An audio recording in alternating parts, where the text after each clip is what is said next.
Damos inicio a la edición de esta semana de su programa Síntesis y en el día de hoy contamos con la presencia del profesor Rafael Santos Badía, quien es el director general del Instituto Nacional para la Formación Técnico Profesional, el Infotep, en República Dominicana. Profesor, bienvenido a su programa. Muchas gracias, Michelle, qué gusto. Hacía mucho que yo no venía a Síntesis. Sí, claro. Siempre venía a Revista 110, pero a Síntesis hacía mucho tiempo, así que con gusto vengo. Bien, profesor, en síntesis nosotros podemos tratar un poquito más detenido algunos temas y debido a unas informaciones que uno recibe, ya cuando uno puede cuantificar el tamaño de todos los temas que maneja el Infotep.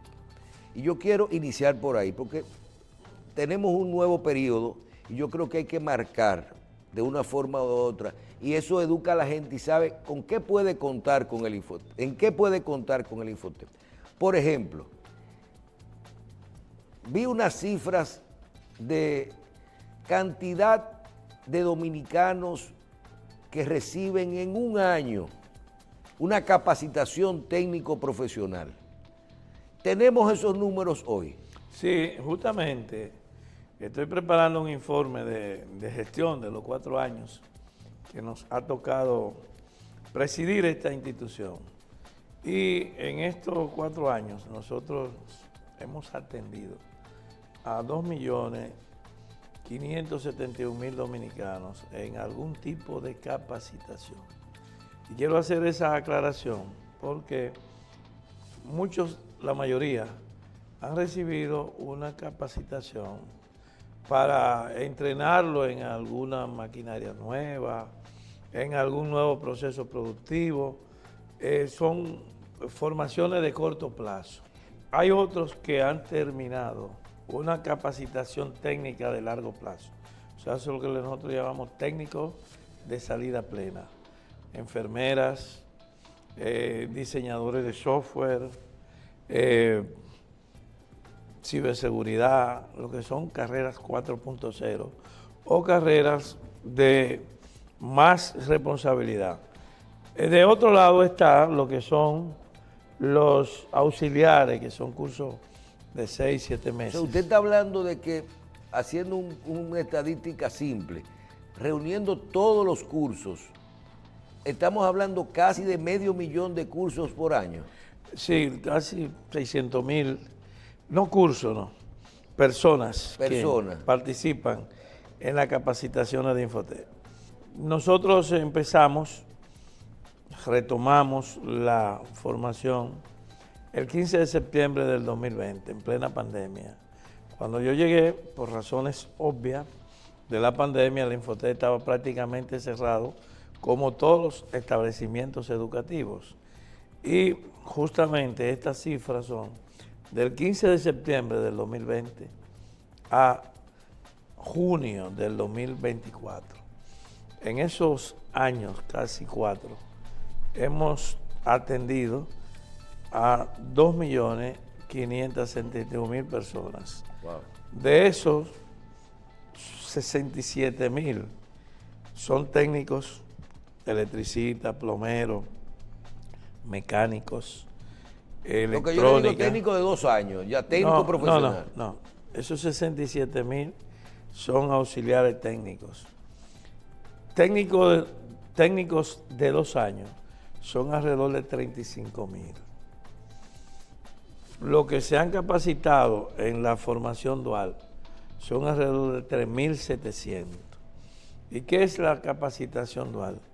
Es la formación en la empresa, lo que se llaman aprendizajes de calidad o aprendices que trabajan bajo una tutoría en una empresa dura su periodo de entrenamiento, que es una modalidad muy importante para los aprendizajes de calidad.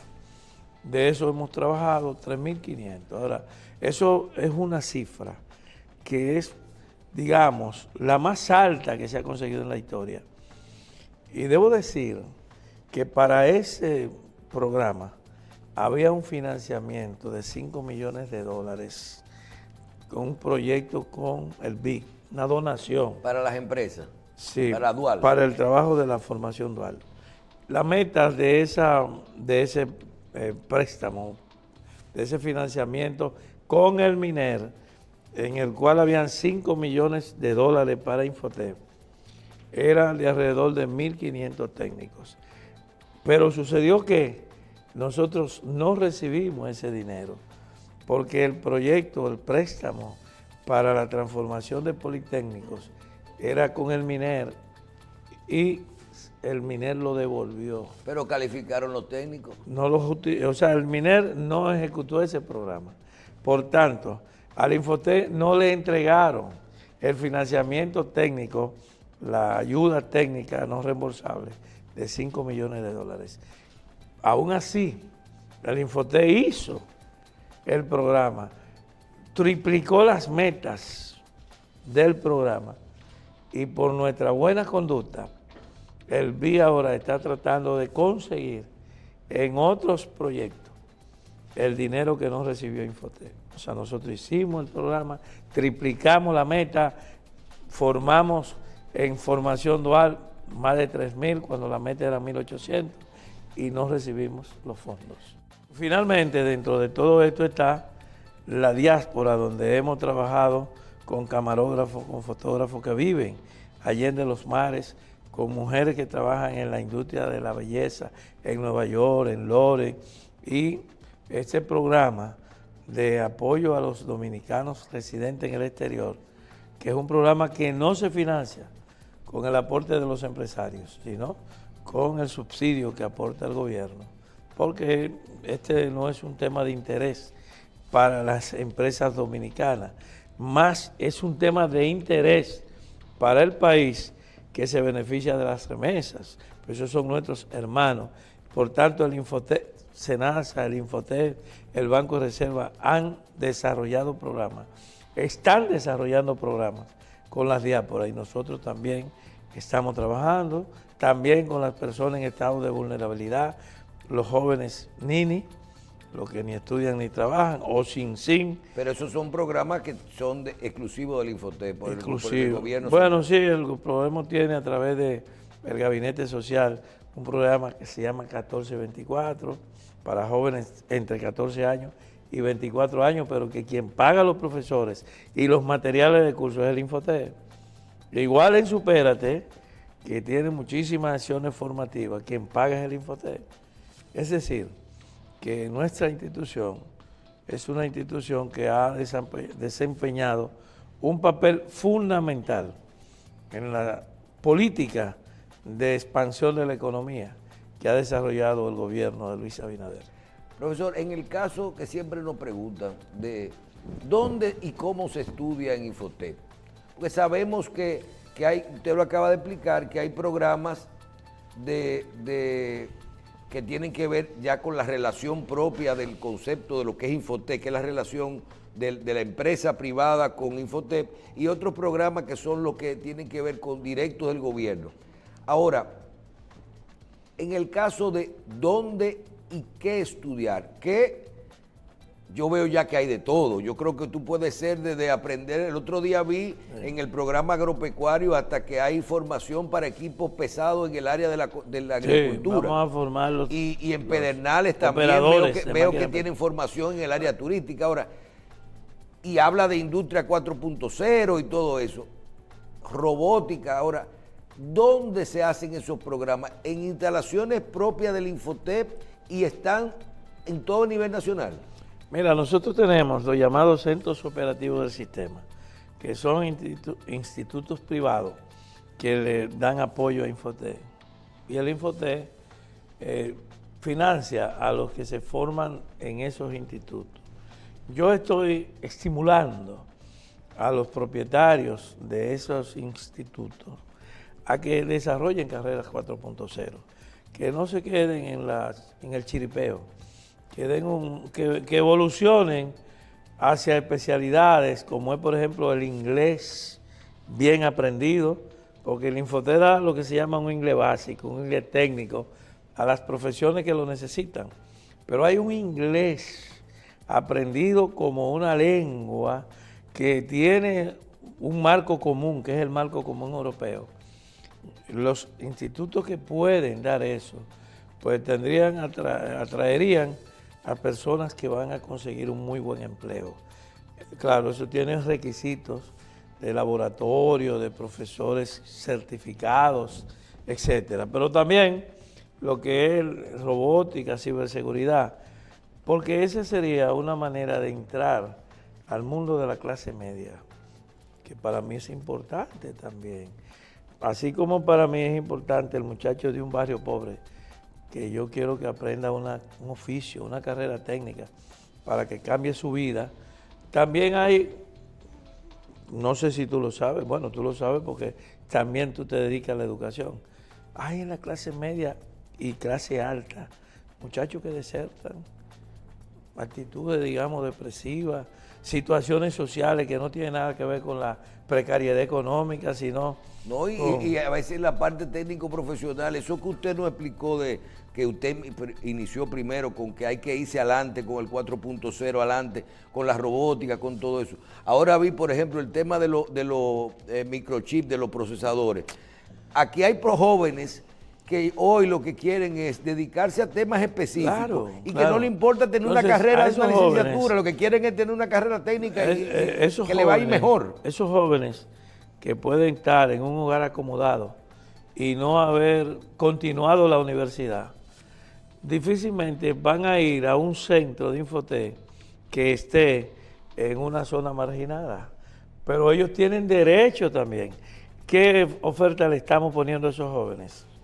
Centros operativos del sistema privado que estén cerca de sus hogares de clase media y clase media alta, y el centro virtual de Infotec, donde se cursan carreras técnicas de manera virtual. Y justamente yo voy a inaugurar a finales de este mes de julio un centro que es la primera red unificada de formación técnico-profesional en la República Dominicana y en el Caribe, que va a tener una nube privada en la cual estarán habitados todos los conocimientos científicos.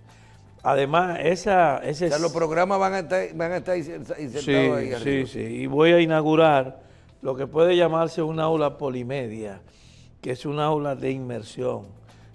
Totalmente, eso le permite una buena supervisión, claro, también a la dirección. Totalmente equipada, para que ahí se produzcan los contenidos pedagógicos que se van a subir a la nube. O sea, la Infotec ya tiene una biblioteca virtual con más de 100 manuales de formación técnico-profesional que está al servicio de la sociedad.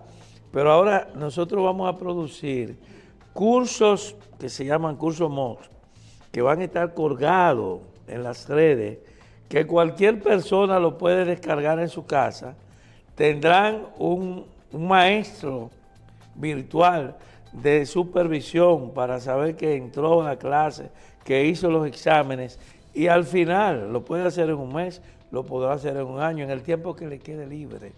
Y al final podrán descargar su certificado, porque ese es el tiempo de la inteligencia artificial. Estamos viviendo el tiempo de la robótica, estamos viviendo una nueva revolución industrial. Y esa revolución tiene que impactar en los conocimientos científicos, tiene que impactar la educación. Nosotros no podemos seguir mirando la educación y la formación técnica desde una ventana hacia el pasado. Bueno, a alguien le puede interesar quién fue la esposa de Cristóbal Colón o cuál era el alimento preferido de María Teresa de Calcuta. Eso tú lo puedes buscar si te interesa, pero eso no sirve nada para la educación. Para la educación sirve eso que tú dijiste, los microchips, los microconductores, los procesadores. Dejemos a Colón tranquilo. Y si alguien quiere un día visitar su pasado, entra a la red. Que aprenda a buscar ahí. Sí, busca ahí. Pero profesor, ¿cómo tú le vas a gastar a un muchacho 5 horas semanales hablándole de conocimientos muertos? Eso es un disparate. Entonces la educación tiene que coordinarse con la vida, con la cotidianidad, y eso es lo que estamos haciendo en el Infotep. En el caso de la educación, nosotros hemos hecho muchos programas con usted, hemos hablado de la educación inicial, de la educación básica, de la educación universitaria, en muchos casos, de las becas que otorga el gobierno y diferentes instituciones. Pero en el área técnico-profesional, luego de usted estar ahí, y eso como dice, una parte, tenemos el ITLA, el Instituto San Luis, y sobre todo el Infotep. El que no estudia en República Dominicana en la parte técnica profesional es porque no quiere. O porque no se le orienta. Porque tú no puedes. Porque no hay un problema de dinero. Mira, por ¿verdad? ejemplo, tú sabes lo bellas que son las mujeres árabes. Sin embargo, en un exceso de celo y de machismo del árabe, le tienen la cara cubierta en la mayoría de los países árabes con un turbante. Eso mismo pasa. Tú puedes tener la mejor oferta educativa, pero si tú no se la enseñas a la gente, si no se la explica.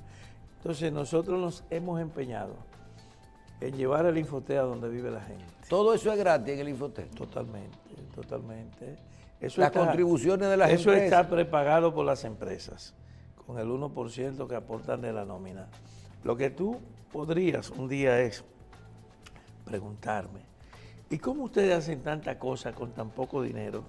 Porque el tributo que aportan los empresarios generosamente y con mucho entusiasmo y puntualidad, debo decirlo, pero no es suficiente.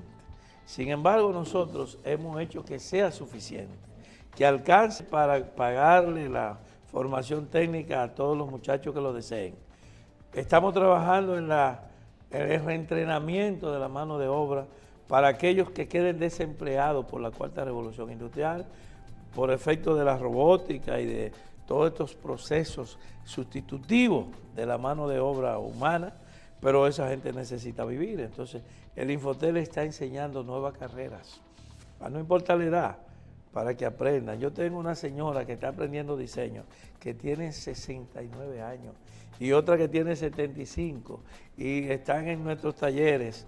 Una está en La Romana y otra está aquí en la Metropolitana de Santo Domingo. Esas señoras no se parecen mayores de edad en cuanto a su hambre de aprender.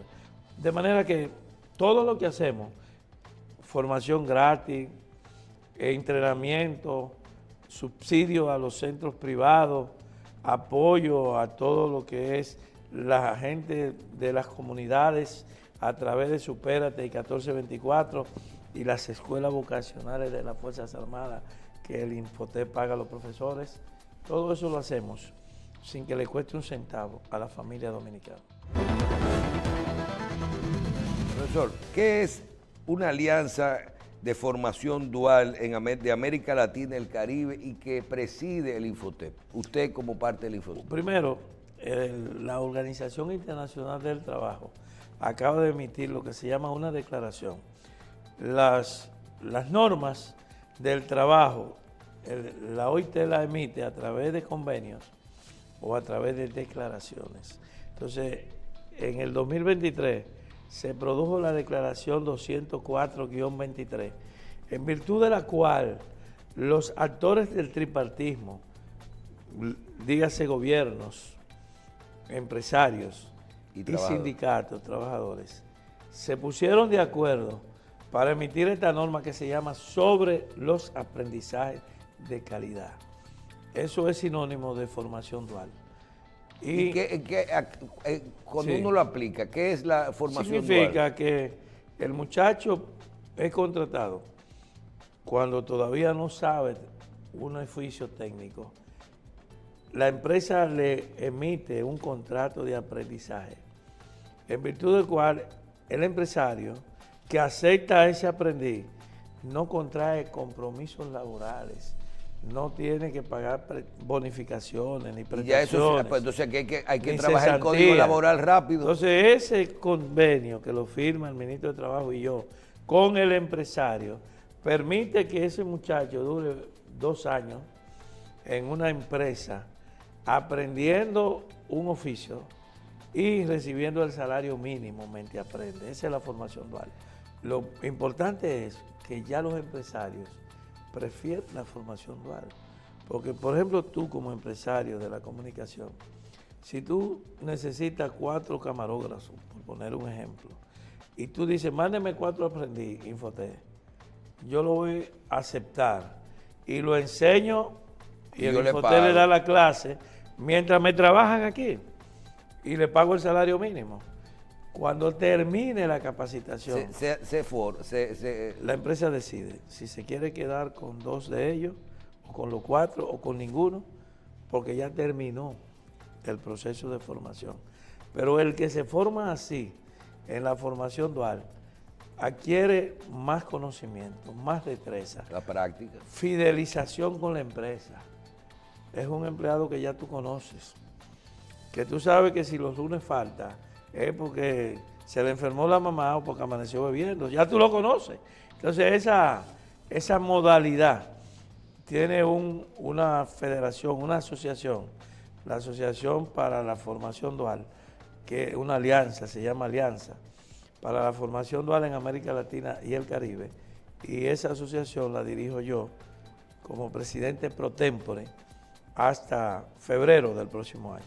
Profesor, recuerdo la gran cantidad de centros propios del Infotep que durante su dirección, su presidencia, ha podido abrir el Infotep a nivel nacional. Creo que ya son 20 y pico de centros propios de ustedes que han abierto. 51 centros hechos por ustedes. Y veo ahora que van a llegar hasta Pedernales, ¿verdad?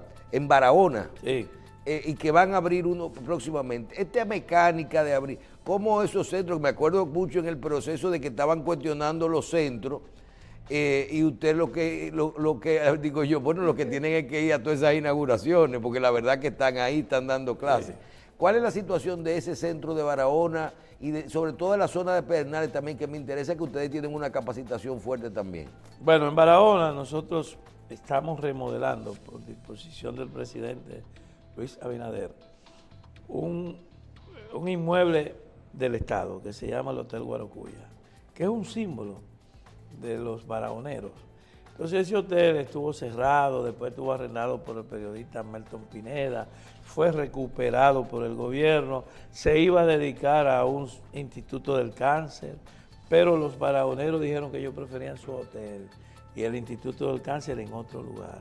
Entonces nosotros, el Infotep, lo está remodelando y yo pienso, según la ruta crítica, que en noviembre estaremos... ¿Qué van a hacer? ¿Un hotelito de una vez van a utilizarlo para capacitación? El hotel va a seguir operando como un hotel de pasada para la gente que va en ruta para Pedernales o en ruta para Jimaní, en lo que se llama turismo interno o turismo de naturaleza. Ahora bien, el Infotep va a tener ahí la escuela de formación técnica para las 4 provincias de la región Enriquillo. ¿Y cuáles son esas 4 provincias? Independencia, Bauruco, Barahona y Pedernales. ¿Cuál es el plan de nosotros? Los hoteles van a comenzar a operar en Pedernales. Todo el polo turístico, más o menos a partir del 2025, empezarán las primeras habitaciones. Se van a necesitar en ese polo turístico alrededor de 21,000 trabajadores técnicos, desde electricista, plomero, cocinero, bartender, todo lo que es la industria. Entonces, en otros polos turísticos, la gente de la zona no se ha beneficiado de los empleos, porque no estaba preparada para esa nueva economía que le llegó. Entonces, ahora nosotros estamos preparando a la gente de allá para que cuando comiencen las contrataciones, lo primero en ser empleados sean los moradores de esa región. Y ya llevamos 7,000. Ahora el 17 de julio voy a graduar 700 y pico más de técnicos de la zona sur. Y la escuela en Barahona va a permitir conectar lo que llamamos una ruta turística desde Santo Domingo hasta Pedernales con un punto intermedio en Barahona. ¿Qué es una ruta turística? Es una zona segura en la cual tú encuentras un parador donde puedes hacer una parada técnica. Pero ¿a quién se le ocurre ir para Pedernales y volver el mismo día en un carro? Eso no es posible, eso no es posible. Digo, tú puedes ir a menos que no media sea, hora para... a menos que no sea por una emergencia. Pero el organismo no resiste ese estrés. Entonces tú vas en una ruta turística desde Santo Domingo, por ejemplo, hasta Pedernales, cada cierto tiempo encuentras un buen parador, encuentras tiendas de souvenirs, encuentras seguridad y puedes hacer una parada intermedia, dormir en Barahona y al otro día seguir o para Pedernales o para Jimaní. O sea que el concepto es formación técnica, apoyo a las inversiones económicas que se estén haciendo en la zona, suplir el capital humano que se va a requerir y garantizar que esas inversiones económicas contribuyan al bienestar de la gente. Bien, profesor Santos, en el área, en el momento, se está hablando de grandes reformas. El presidente Abinader ha sido muy claro y yo creo que si hablamos de la parte fiscal, educativa, toda la sociedad está consciente de que hay necesidad de reformas. Pero hoy tenemos, vamos a decir, el ánimo de todo el gobierno, el presidente, de impulsar estas reformas. En el área de la educación, a usted le gusta hablar siempre de la parte técnico-profesional, pero yo le digo, vamos a hablar un poquito del área de la educación. ¿Qué nosotros debemos de incluir en esta parte de reformas? Inclusive cuando tú hablas de la parte fiscal, la gente no entiende a veces que se habla mucho también de la reorientación del gasto, control del gasto, hacerlo más eficiente y todo eso. De eso que usted habla de hacer más, cómo hacemos todo eso con ese dinero. ¿Qué realmente usted entiende que en el proceso de reformas y sobre todo en educación nosotros podemos impactar con todos estos cambios? Bueno, en primer lugar, hay que decirle a la gente que no tenga temor por lo que van a hacer reformas, que es para mejorar la vida de la gente. Yo fui parte del proceso de reformas. Las últimas reformas importantes se hicieron aquí después de las elecciones de 1990. Ahí hubo una crisis política por la acusación, el reclamo del PLD de que le habían hecho un fraude, y en esa coyuntura se produjo un gran proceso de reforma. Pero esas reformas no fue por la crisis política, que no llegó a crisis, del conato de protesta del PLD, no. Es porque se agotó el modelo cepalino de la eliminación de exportaciones, de importaciones, que era el modelo que impulsaba la CEPAL. La década del 80 fue la década de los años perdidos. Entonces, en el 90 se hizo la reforma fiscal, la reforma arancelaria, la reforma laboral, la reforma tributaria, la reforma para una ley de carrera civil administrativa. La seguridad social. La seguridad social. No, la seguridad social fue en el 2001. Sí, 87, pero se promulgó. La ley 8701. Pero esta que te estoy diciendo, la del 90, han durado hasta ahora y se agotaron. Entonces ahora hay que hacer una reforma integral. Esa reforma integral va a aportarle un mayor ingreso al Estado para tener un mejor desempeño en las políticas públicas. ¿Qué creo yo que hay que hacer? Primero, para no cargar esto a la clase media, mejorar el sistema de educación y mejorar el sistema de salud y mejorar la seguridad ciudadana. Porque la clase media, en última instancia, es la que sostiene el bienestar y la economía. Una sociedad donde hayan dos clases muy extremas, una muy pobre, y uno muy rico, que era el modelo de Haití, hasta que colapsó. Porque tú ibas a Haití y encontrabas unos ricos haitianos en Petionville que vivían al último grito de la moda. Yo llegué a cenar y a hospedarme en casa de líderes haitianos donde de noche era un ceremonial. La cena era un ceremonial como si estuvieran en Francia, pero en ese mismo Haití estaban los más pobres, más pobres, más pobres, que se alimentaban hasta con tierra. Es una sociedad así, es insostenible. ¿Cuál es la clase que la equilibra? La clase media. Entonces, ¿qué tú tienes que darle a la clase media? Oportunidades de educación, oportunidades de salud. Si las escuelas funcionan bien, son seguras, el sistema de enseñanza es de calidad, los profesores son los mejores, la alimentación escolar es buena, el ropero escolar, todo eso se le quita del gasto al profesional técnico, al burócrata, y manda a sus hijos a una escuela segura. Eso implica economía. Si en esa sociedad hay buenos transportes públicos, de metro, de teleférico, trenes... ¿Usted cree que la reforma no va a dar muy duro nada más en un tema fiscal, de más impuestos y todo eso? La reforma va a mejorar el desempeño global de la sociedad. Son casi 16 reformas que se van a hacer. Se habla de la reforma fiscal, pero realmente hay un ánimo de organizar todas estas leyes. Sí. Hay una reforma laboral, una reforma de la seguridad social para fortalecer las pensiones, que es una deuda con todos nosotros que tiene el sistema. Y la salud también. Y la salud, seguirla fortaleciendo, con una oferta amplia, tanto del servicio público de salud como el servicio privado, que está siendo muy bueno en el país. Se tiene que reformar la ley de administración pública, no la de administración pública, sino la de servicio civil y carrera administrativa, la 41-08. Se tiene que fortalecer en cierta medida el tema de el gasto público, y hay una propuesta del presidente de una reforma constitucional que de verdad que yo escucho a los que se oponen y no encuentran motivo por qué se están oponiendo, porque primero el presidente ha dicho que no vuelve, que ya él termina en el 2028 y que lo que él quiere es, y ahí es que hay porque la intención de alguien se le conoce por lo que insinúa. El presidente lo que quiere es que no surja un Trujillo después del 2028, que quiera aprovecharse de un débil marco institucional para reelegirse desde el poder más de 2 veces.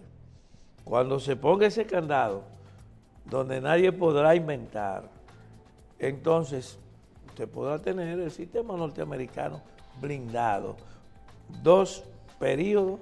Sí, y nunca jamás. Porque mire, en este momento un presidente que tiene, creo que más de la 2/3 parte del Congreso no necesitaría, podría pasar una reforma en este momento. Si él quisiera. Si él quisiera, pero no una quiere, reforma a favor. Es lo que quiere poner. Es lo que quiere aprovechar esa coyuntura para que otros no lo intenten. Otros que pueden ser hasta de mi mismo partido. Porque la ambición es un caballo desbocado que se alienta con cualquier saludo, que alguien te haga en un semáforo, o ya tú te sientes que eres invencible. Entonces, usted me da tranquilidad con lo de la reforma, porque parece ser que ese es el ánimo de que hay un cuco. Sí, entonces, hermano, mire, hermano, vamos a parar esto aquí. Ya no fomentemos más Trujillos ni más Balaguer en República Dominicana. El sistema nuestro es 2 periodos, 8 años y nunca más. Entonces, si eso se blinda, si además se garantiza que no vuelva a haber un juez de la Suprema Corte que sea del comité político del partido de gobierno, como sucedió después del 2010 con las Cortes Mayores, porque eso fue lo que pasó, que los tribunales mayores, la Suprema, el Tribunal Constitucional, el Tribunal Superior Electoral, fueron cubiertos con líderes partidarios del partido de gobierno. Entonces ahora nosotros decimos, esa justicia no funciona, esa justicia no es buena.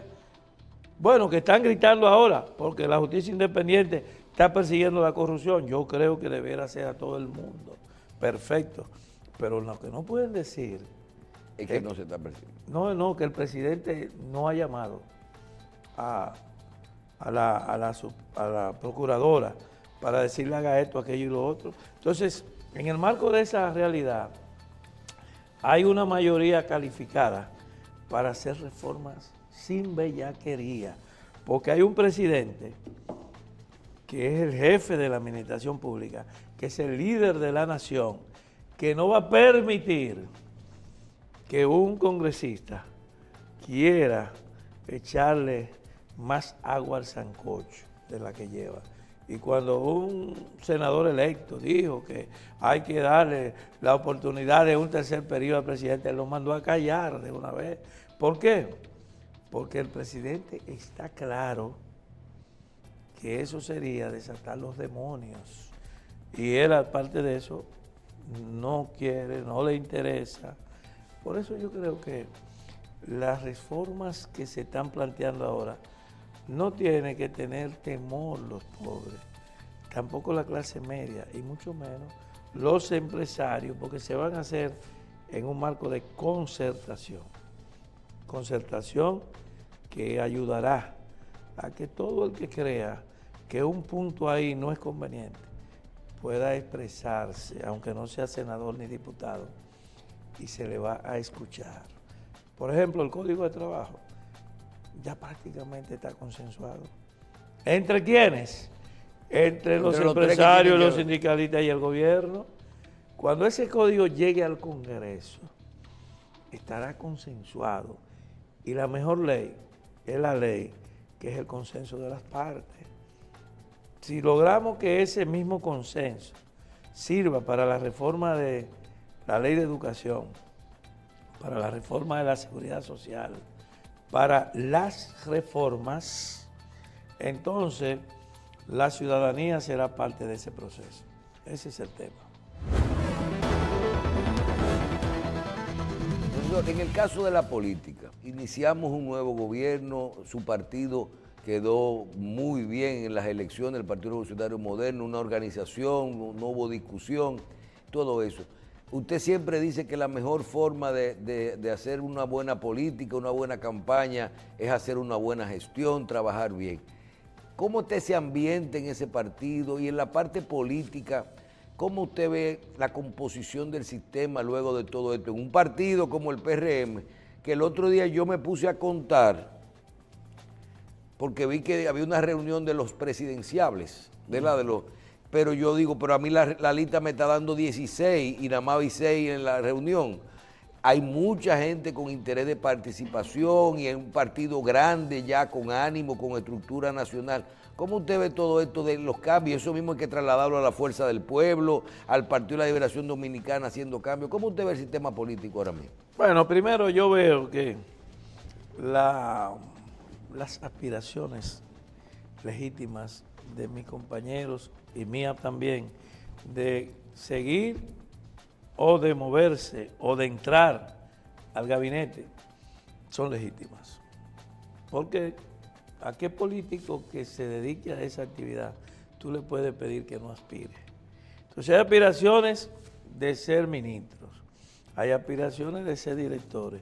Cuando se acaben eso, va a haber aspiraciones de ser embajador o cónsul o subdirector o viceministro. Ese es un proceso. Pero el presidente no está en esa agenda. El presidente ahora está en las reformas. Así que yo le pido a mis compañeros paciencia, ayudemos al presidente en ese proceso y él en su momento tomará medidas. Si a uno le queda bien, bien. Si no le toca un decreto de eso, bien también.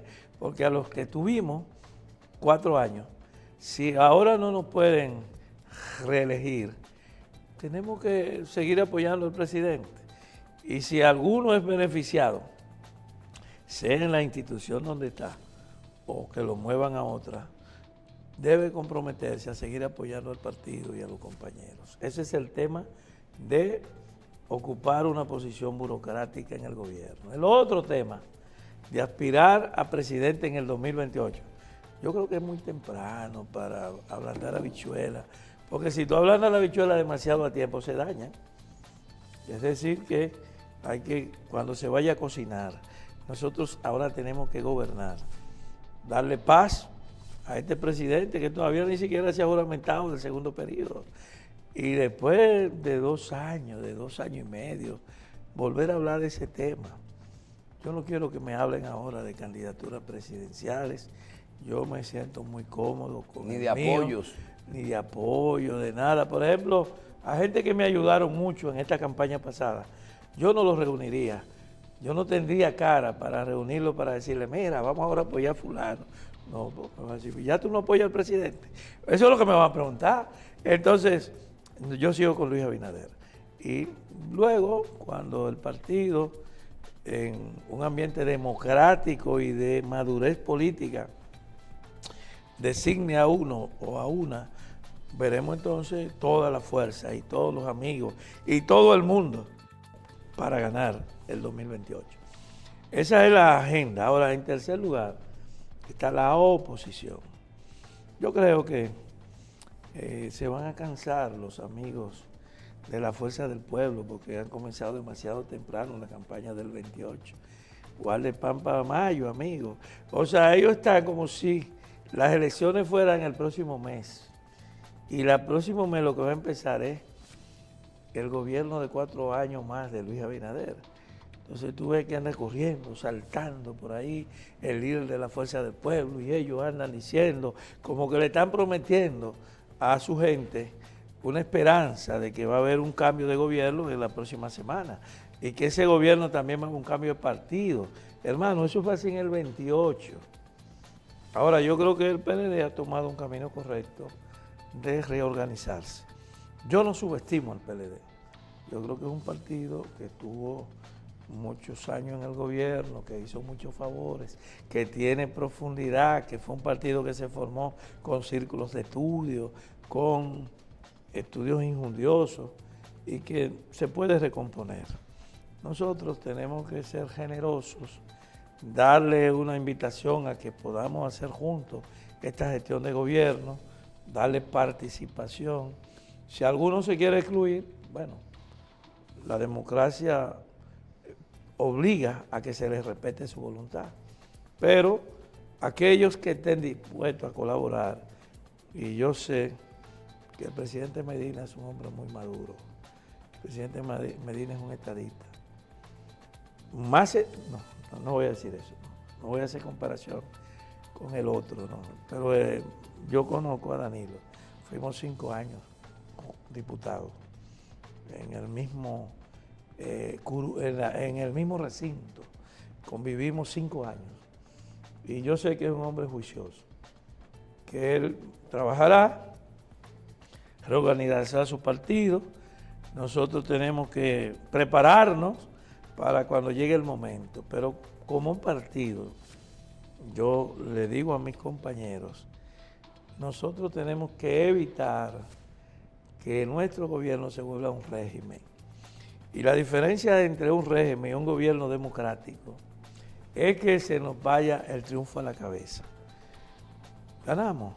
Debimos haber sacado un porcentaje mayor. Estoy de acuerdo con Mauricio de Bengochea de que cometimos tal vez un error al hablar de 70, 65. Nunca debimos hablar del %, sino que ganaríamos en primera vuelta, como sucedió. Y nosotros pasamos de 51 a 57, casi 58. De manera que el presidente creció 7 puntos en la apreciación del pueblo. Eso es una victoria. Eso es una cosa que no todo el mundo logra. Después de 4 años, en medio de tantas dificultades, como el COVID-19, como la guerra de Rusia contra Ucrania, y aún así, aumentar la popularidad de 51 a 58, eso es un milagro. Y del otro lado está el partido. El partido tuvo la votación que más alta de la historia. Tiene 80% el Congreso. Entonces, 99 de los senadores. No debemos cometer el error de afectar los intereses del pueblo ni con el pétalo de una rosa.